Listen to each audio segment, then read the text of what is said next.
As millions and millions of people have struggled financially during the pandemic, some of the richest just got way richer. But how? How are they doing this? Joining me now to break this down is Chris Markowski. He's the president of Markowski Investments, and he hosts the Watchdog on Wall Street radio show. Chris, thanks for being here. Most mega corporations out there, they don't gross $110 billion in 1 year, much less one person owning and earning that much. How did he do it? Well, first and foremost, I've been married for 20 years, and one thing I've learned is pocketbooks and shoes are pretty popular with the wives.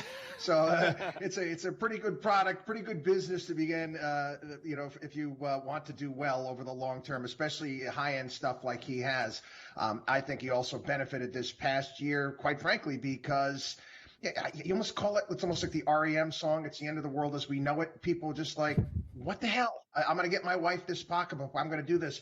Things are going to hell in a handbasket. I remember, going into the malls, having to wear a mask back during the pandemic, and lines being outside of Louis Vuitton store, extending around the entire mall, people waiting to just get in. Another part of that as well is that the stimulus checks have helped. People saying, hey, you know what? I got this $1,400. You know what? Why not get something nice for my wife?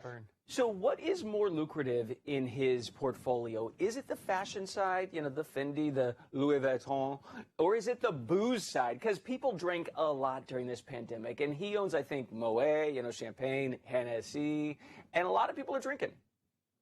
Oh, there's no doubt about it. Again, that's, some of those items, I don't think most people are going out and grabbing those in particular. Moet Champagne is something to celebrate for. Maybe now that, especially in states like New York, where we can actually take our mask off without, we still get the side eye when we don't wear it. But anyway, either one, what has made him wealthy is the value of the stock. That's quite frankly. And this is one of the things about these Forbes lists, which are a bit disingenuous. They do them every year because they sell magazines, okay? Forbes richest this, Forbes richest that.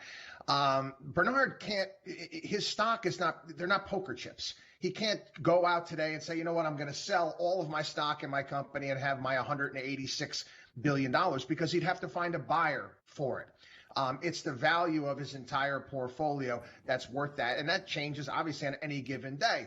Tomorrow we could take a look at the market and Amazon stock. Some news could come out. It could go up. And all of a sudden, Jeff Bezos is the wealthiest person in the world. Believe me, it's not going to change their lifestyle. If their stock drops by 10%, 20%, they'll be just fine.